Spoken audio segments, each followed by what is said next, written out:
2 दिवसापासून रायगड जिल्ह्याला पावसानं झोडपून काढलंय।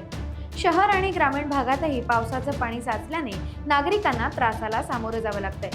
अलिबाग जिल्हा रुग्णालयात सुद्धा पावसाचं पाणी साचल्याने रुग्णांना नाहक त्रास सहन करावा लागतोय। जिल्हा रुग्णालय अलिबागच्या दुसऱ्या मजल्यावरील सर्जिकल कक्षात खूप मोठ्या प्रमाणात पावसाचं पाणी साचलं होतं। येथील कर्मचाऱ्यांनी मोठ्या प्रयत्नानं पाणी बाहेर काढलंय।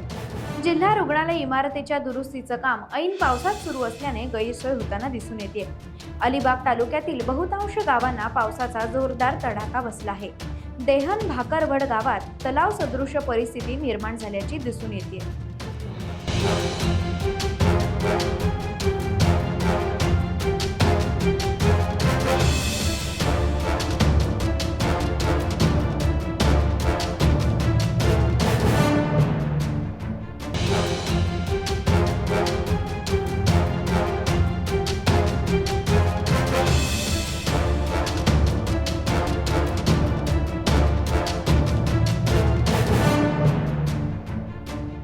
टाइम्स डिजिटलला लाईक करा, सबस्क्राईब करा, शेअर करा आणि बेल आयकॉन दाबायला विसरू नका। पाहत रहा टाइम्स डिजिटल।